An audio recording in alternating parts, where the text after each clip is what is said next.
नमस्कार and welcome back.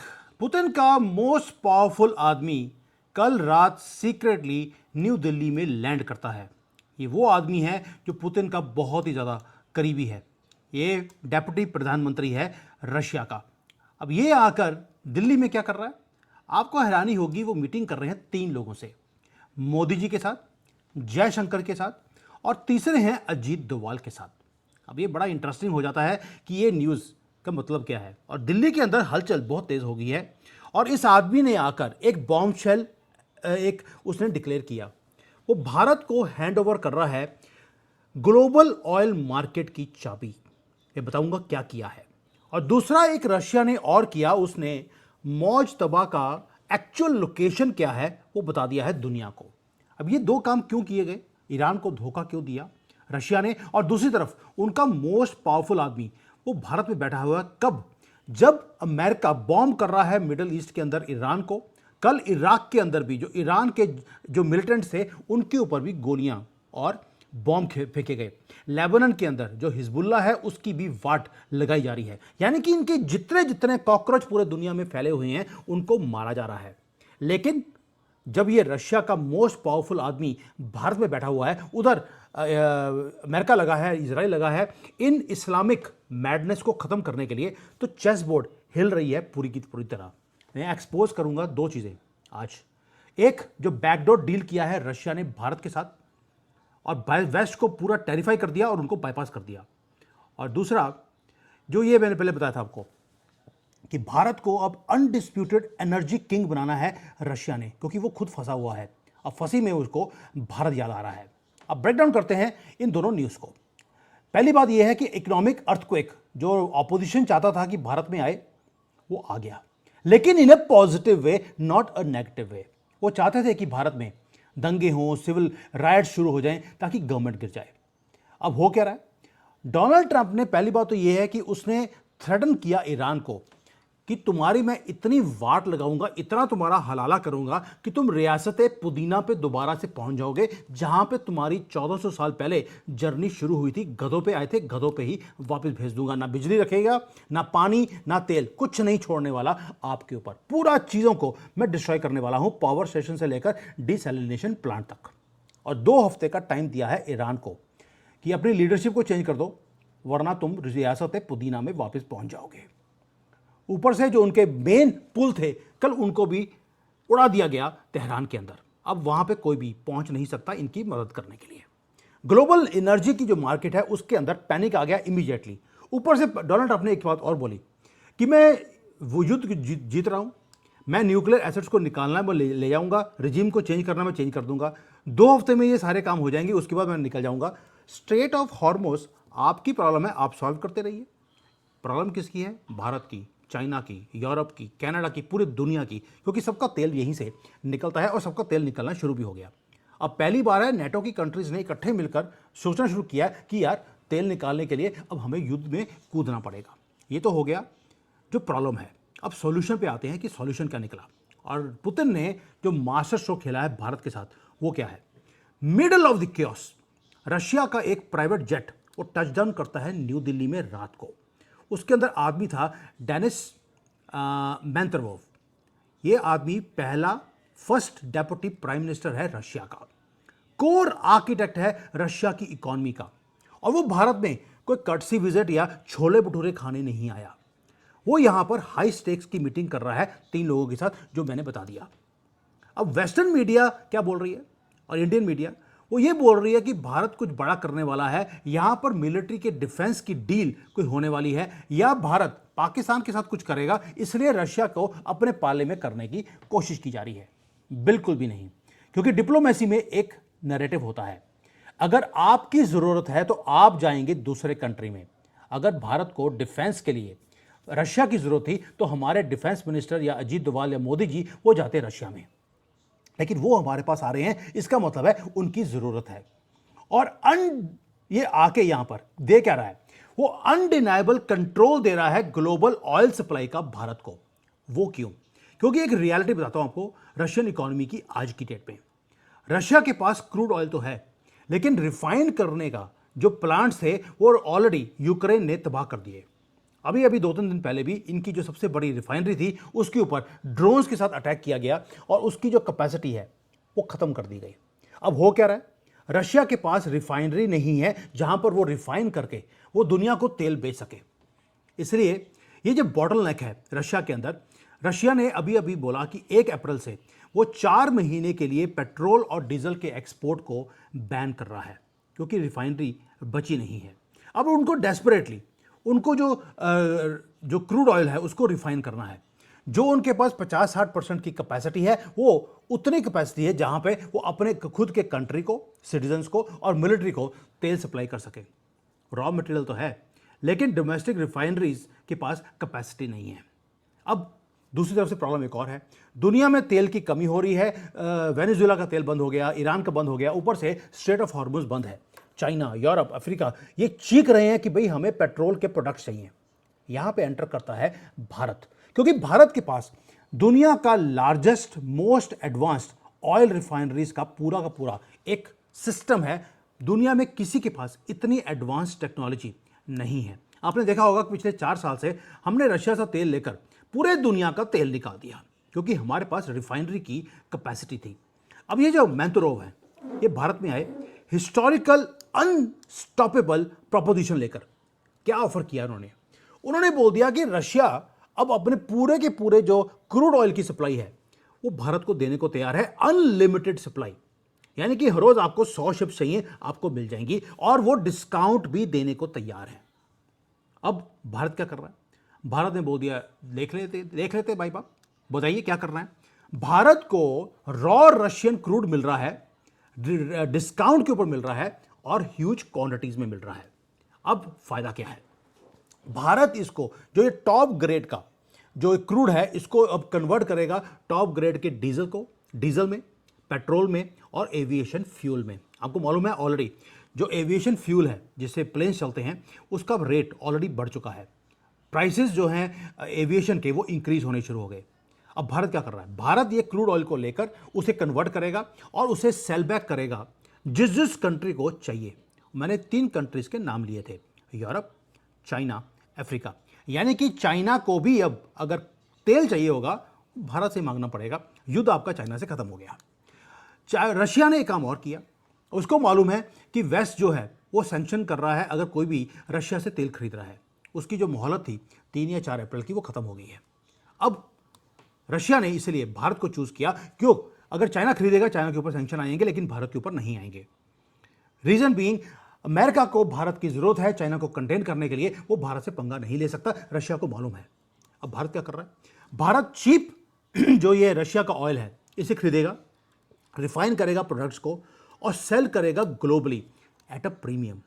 अब आपको समझ कि मोदी जी ने ये जो 10 रुपये आपको जो एक्साइज ड्यूटी कम करी थी डीजल और पेट्रोल के ऊपर, वो क्यों किया था, वो इसलिए किया था ताकि आपको रिलीफ दिया जाए, ताकि कंट्रोल किया जाए इन्फ्लेशन को। लेकिन अगर आप ये काम करते हैं तो जो इतना टैक्स इकट्ठा हो रहा था तेल के ऊपर उससे वो बंद हो गया, हजारों करोड़ों रुपए का नुकसान हर रोज का होना शुरू हो गया। तो इंडिया की जो इकोनॉमी है वो ब्लीड करती। इसलिए मोदी जी ने काम और किया था कि अगर हमारी जो प्राइवेट रिफाइनरीज हैं, रिलायंस की, अदानी की, अगर वो तेल को यानी कि पेट्रोल डीजल को एक्सपोर्ट करेंगी तो उनके ऊपर 22 रुपए का टैक्स लगा दिया, $22 या 22 रुपए का, मुझे करेक्ट कर देना। आपको 10 रुपए का रिलीफ दे दिया और एक्सपोर्ट के ऊपर 22 रुपए या $22 का टैक्स लगा दिया। क्यों? क्योंकि हमें मालूम था कि रशिया के साथ हम लोग एक डील करने वाले हैं जहां पर हम डिस्काउंट पे तेल लेंगे। दुनिया को तेल की जरूरत है, अगर हम प्रीमियम के ऊपर भी बाई बेचेंगे तो भी वो बाई करेंगे, उनकी जरूरत है। और गवर्नमेंट अब अपने लोगों से पैसे नहीं कमाएगी, एक्सपोर्ट करने के बाद वहां से दूसरे कंट्री से वो पैसे कमाएंगे। ये है जो हमारी इकोनॉमी को हिट होना था, बिकॉज आपको डिस्काउंट दिया था उसको नलीफाई कर दिया। ये है गुजराती भाई का दिमाग। 10 रुपए दिए, 22 रुपए कमाने शुरू कर दिए दुनिया से, यानी कि मोदी जी 10 स्टेप्स आगे हैं हर सभी से। और एक काम और कर दिया कि जो दुश्मन कंट्री भी है उसको भी डिपेंडेंट कर दिया अपने ऊपर, क्योंकि उसको तेल चाहिए। चाइना अब रशिया से तेल डायरेक्टली नहीं खरीद सकता, उसे भारत से लेना पड़ेगा और कोई कंट्री उसको दे नहीं सकता। अमेरिका से वो खरीदेगा नहीं, नाक कटती है। यहां तक लेके आ गए हैं अब गेम को। पूरी दुनिया अब भी जिसको बोलते हैं they will be forced to buy Russian oil through India. Choice नहीं है उनके पास। और मैंत्रोव वो हैंड ओवर कर रहे हैं न्यू दिल्ली को गोल्डन की ऑफ ग्लोबल एनर्जी मार्केट। ये तो पहला पार्ट है न्यूज़ का। दूसरा पार्ट मौज तबा के ऊपर भी आते हैं कि उसको क्या किया इन्होंने। अब ये जो काम किया रशिया ने, वो था अमेरिकन सैंक्शंस को बाईपास करने के लिए। अमेरिका भारत को सैंक्शन नहीं कर सकता। ऑलरेडी पूरे दुनिया में किसी को भी 30 दिन की मोहलत नहीं दी गई थी वेवर रशिया का तेल खरीदने के लिए, हमें थी, क्योंकि अमेरिका को भारत की ज़रूरत है। इसलिए जो इंडियन रिफाइनरीज हैं वो अब पॉलिटिकली एंड इकोनॉमिकली अनटचेबल बन चुकी हैं। पुतिन ने मास्टर स्ट्रोक खेला है। एक ऐसा शील्ड उसने भारत को यूज कर लिया एज अ शील्ड, ताकि वो अपनी इकोनॉमी को बचाने के लिए अब भारत को यूज किया जा रहा है। ये है जियो पॉलिटिक्स इन रियल टाइम।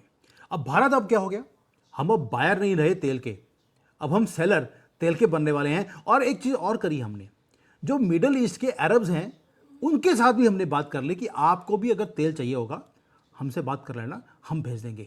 वो कंट्री जो हमें आंखें दिखाती थी, आज हम गारंटर बन रहे हैं ग्लोबल एनर्जी सिक्योरिटी के। ये है सोने पे सुहागा। ये है पार्ट 1।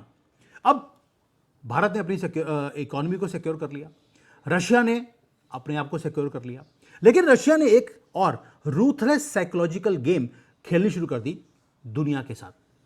वो इन्वॉल्व कर कि उसमें ईरान की गवर्नमेंट को उन्होंने कटघरे में खड़ा कर दिया। आपको मालूम है कि यूएस और इजराइल ने जो बड़े पापा जी थे जिहादियों के, खमेनी, उसको मार दिया था। मारा भी ऐसे है कि बॉम्ब जो गिरा उसकी हड्डियां तक नहीं मिली। इसलिए उन्होंने आज तक, ईरान ने खमेनी को दफनाया नहीं है, क्योंकि बॉडी नहीं है। वो लुल्ला को पास चला गया और लुल्ला को पता नहीं लग रहा कि खमेनी आया है कि खमेनी के साथ और कौन कौन आया है। अब इसके खमेनी के मरने के बाद ईरान ने नया जो सुप्रीम लीडर था उसे सर्च करना शुरू कर दिया। कोई भी सुप्रीम लीडर बनने को तैयार नहीं था। उन्हें मालूम था कि हम बने और लुल्ला के पास भेज दिया जाएगा इजराइल की तरफ से। फिर ईरान ने फोर्सफुली जो मौज तबला है उसको लीडर बना दिया, जो कि खमेनी का बेटा है मौज तबा, और वो कुर्सी के ऊपर बैठ गया। लेकिन उसके बाद 1 महीना हो गया, उसकी ना तो शक्ल आई, ना उसने पब्लिकली कोई स्पीच दिया है, कुछ भी नहीं। वो कहाँ चला गया? मुझे लगा हो सकता अपने हस्बैंड के साथ वो हनीमून मनाने चला गया होगा। आप कहेंगे हस्बैंड, अरे भाई मौज तबा का हस्बैंड कैसे हो सकता है? वो इसलिए क्योंकि अभी कंफर्म हो गया है सीआई की तरफ से कि उसका हस्बैंड एक नहीं काफ़ी है, क्योंकि वो गे है। वो अपने हस्बैंड के साथ रहता है। आप इमेजिन कर सकते हैं कि अल्लाह की क्या मार है खमेनी के ऊपर। एक ही अंडा निकला, वो भी गंदे वाला, गे। और ये इस्लाम के अंदर जो रेडिकल इस्लाम है उसके अंदर तो जो ये गे होते हैं वो हराम है। इसको बोलते हैं कुदरत की मार। चलिए एनीवेज, ये इसका पर्सनल मैटर है कि वो कितने हस्बैंड्स के साथ रह रहा है। बट 1 महीने से ये जो सो कॉल्ड मौज तबा है वो आपको पब्लिक में दिखा नहीं। इसलिए डोनाल्ड ट्रंप ने भी इमीडिएटली लाइव टेलीविजन के ऊपर क्या बताया, उसने दुनिया को बताया कि मौज तबा या तो मर चुका है या उसका कुछ कट चुका है। जब बंकर्स के अंदर हमने बॉम्बिंग करी थी, भाई कुछ कट चुका है का मतलब ये तो नहीं होता कि एक ही चीज़ कटेगी की जो कटी हुई है। कटने का मतलब है कि उसकी टांग या उसकी बाजुएं वो कट गई हैं। आप भी ना हमेशा एक ही चीज़ कटी हुई देखते हैं इनकी, मुसलमानों की, बट ऐसा नहीं है, उसकी टांगें कटी हैं। I have to be very specific with you sometimes. अब वॉशिंगटन ने एक ही काम किया, एक नैरेटिव को उन्होंने स्प्रेड करने की कोशिश करी कि ईरान के अंदर कोई भी अब लीडर नहीं बचा। ये पिछले 1 महीने से चल रहा था। उसके बाद रशिया ने एक गेम खेली, जो उनका रशिया का जो एम्बेसडर है तेहरान के अंदर, डेडोव, उसने आकर लाइव टेलीविजन के ऊपर पूरे दुनिया को बताया एक बॉम्बशेल स्टेटमेंट। उसने पब्लिकली कंफर्म किया कि मौज तबा, जो हमें भी लगता था कि शायद वो रशिया पहुंच गया है, नहीं पहुंचा। उसने बोल दिया कि पहली बात ये, मौज तबा जिंदा है, और दूसरा वो ईरान के अंदर डीप किसी बंकर्स के अंदर, कोई गटरों में वो कहीं छुप कर बैठा है। उसने बोल दिया कि जो सिक्योरिटी रीजंस के कारण मौज तबा बाहर नहीं आ रहा, वो बहुत डरा हुआ है। एंड सेकेंडली, वो वहाँ पर बैठकर अपनी चीज़ों को पर्ची पे लिख कर भेजता है, फ़ोन भी यूज़ नहीं करता कहीं टैप ना हो जाए। लेकिन मेरा एक क्रिटिकल जियोपॉलिटिकल क्वेश्चन आप सबसे है कि रशिया ईरान का बिगेस्ट मिलिट्री एलाई था। वो बोलते थे कि अगर युद्ध हुआ तो हम ईंट से ईंट बजा देंगे इजराइल की और अमेरिका की। तो फिर रशिया मौज तबा अगर बच गया है उसको एक्सपोज क्यों कर रहा है? और उसकी लोकेशन भी बता दी कि वो कहां पे छुप के बैठा है, मिडल ऑफ ईरान के अंदर, बंकर्स के अंदर बैठा हुआ है। एग्जैक्ट लोकेशन नहीं, अप्रॉक्सीमेट। तो अब अमेरिका जो बिलीव कर रहा था कि मोज्तबा मर चुका है, तो भाई उनको बताने की जरूरत क्या है, जिंदा है, ताकि उसके पीछे लग जाएंगे? नहीं, ये भी मास्टर स्ट्रोक है, ब्रिलियंट रूथलेस मास्टर स्ट्रोक। पहली बात ये, रशिया ने 2-3 काम करे इसमें। मॉस्को ने वॉशिंगटन के मीडिया का जो प्रोपेगेंडा था कि जी खमेनी का मोज्तबा वो मर गया है, उसको ध्वस्त कर दिया। दूसरा एक काम और किया, ट्रंप जो है वो दुनिया को बताना चाहता था कि ईरान की पूरी टॉप लीडरशिप को हमने खत्म कर दिया है। रशिया ने प्रूव कर दिया अमेरिका के लोगों को भी और ईरान के लोगों को भी कि अभी मोज्तबा जिंदा है। ट्रंप जो बोल रहे हैं, इनकी जो मीडिया बोल रही है, वो झूठ है। दूसरा एक और है, रशिया ने अपनी इंटेलिजेंस एजेंसीज जो हैं वो भी बता दिया कि आपकी इंटेलिजेंस एजेंसीज मोसाद, CIA, ये तो बोलते थे कि मोज्तबा मर गया है, लेकिन आपको ये नहीं पता वो है कहाँ पर। हमें पता है कि वो जिंदा भी है और वो इस वक्त कहाँ बैठा है ये भी हमें मालूम है, जो कि आपको नहीं मालूम। आप अपने आप को बोलते हैं नंबर 1, नहीं, नंबर 1 तो पाकिस्तान की ISI है, CIA नंबर 2, मोसाद हो सकता है 10वें नंबर पे हो, क्योंकि उसके बीच में पाकिस्तान की जो बड़ी बड़ी ऑर्गेनाइजेशन है, जैश ए मोहम्मद और ये इसमें आ जाती हैं। तो इसलिए रशिया बोल रहा है कि भाई हमें मालूम है, तुम्हें मालूम नहीं है। अब डार्कर साइड क्या है? डार्कर साइड एक और भी है। इस लीक, जो लीक विद बरा से इनका कुछ कटा होता है, वो लीक इनकी पैंट होती रहती है, जैसे आसिम मुनीर की गिली रहती है। इसलिए आपको देखा होगा ये पैंटें कम डालते हैं, क्योंकि पैंट लीक करती है तो सामने दिख जाती है। इसलिए ये लेडीज़ की ड्रेस डालते हैं ताकि पूरी सलवार में ये पता न लगे कि इनकी पैंट कितनी, पजामा कितना लीक कर गया। तो ये जो डार्कर साइड है इनका लीक का, वो क्या है? अब पब्लिकली मोज्तबा जो है वो ट्रैप हो गया ईरान के अंदर। रशिया ने उसको आइसोलेट कर दिया इस स्टेटमेंट के साथ। उसका रीज़न था तो क्या है? पहली बात यह है कि बहुत ज़्यादा मीडिया के अंदर एक न्यूज़ आ रही थी कि मोज्तबा रशिया भाग गया। अब इससे पहले तो रशिया ने यह कंफर्म कर दिया कि मोज्तबा हमारे पास नहीं है। अब मोज्तबा के पास कोई और चॉइस नहीं है। अगर वो सोच भी रहा होगा मॉस्को भागने की, अब वो भाग नहीं सकता। Now he has to rely completely on Moscow. पहली बात ये, रशिया ने ईरान को बेट्रे नहीं किया है दोस्तों। उसने एक पटा बांध दिया मोज्तबा के गले के ऊपर। मोज्तबा का वो करना पड़ेगा जो रशिया चाहेगा, और अगर उसने मना किया तो लोकेशन दे देगा वो इजराइल को, मोसाद को या अमेरिका को। इसलिए उसने ये काम किया है मास्टर स्ट्रोक का कि ईरान को बिल्कुल अपने कदमों में रख लिया उसने। वही सिंपल मुसलमानों का स्टाइल, इनको कब्जे में करना है तो आपको इनके गले में पटा बांधना पड़ेगा, वरना ये आपको काट लेंगे। और साथ में डंडे से उसको पकड़ भी लिया। मॉस्को ने डिक्लेयर कर दिया है अपनी डोमिनेंस को मिडिल ईस्ट के ऊपर एक मूव के साथ। इसको बोलते हैं जियोपॉलिटिक्स। अब आप देखिए जियोपॉलिटिक्स में क्या हुआ। पहली बात ये, रशिया ने अपने मोस्ट पावरफुल आदमी को भारत भेजा अपनी नेशनल वेल्थ को बचाने के लिए, लेकिन वो खुद बचा नहीं सकता था, दिल्ली को यूज किया गया। और न्यू दिल्ली हमेशा ही रशिया के साथ खड़ा है, वो उसको मालूम है। दूसरी तरफ से उसने जियोपॉलिटिकल डोमिनेंस तेहरान के ऊपर वो भी कर दी पटा बांधकर मोज्तबा के गले के ऊपर। वही जो गे है अपने कई हस्बैंड्स के साथ, वो नीचे बंकर्स में बैठा हुआ है। अब भारत ने क्या किया? भारत ने भी अपनी ग्लोबल लीवरेज को यूज किया और अपने फ्यूचर को सिक्योर कर लिया, अपनी इकोनॉमी को भी बचा लिया, इन्फ्लेशन को भी कंट्रोल में लेके आने का एक मास्टर स्ट्रोक कर लिया, और जो हमारे दुश्मन हैं उनको भी तेल बेच दिया। और जो वेस्ट है, वेस्ट देख रहा है कि यार ये साइड लाइन्स के ऊपर रशिया ने और भारत ने मिलकर ये गेम कौन सी खेल ली। और हमें मालूम है हमारे ऊपर अब सैंक्शंस की तलवार नहीं गिर सकती, क्योंकि डोनाल्ड ट्रंप भी चाहता है कि तेल के प्राइसेस कम हो, और हमारी इस मूव से तेल के प्राइसेस पूरी दुनिया में कम हो जाएंगे। इसको बोलते हैं centre of world power officially shift होना। वो रशिया और भारत ने मिलकर इसको चेंज किया है। ये है एक्चुअल न्यूज़। Thank you. जय हिंद। वंदे मातरम।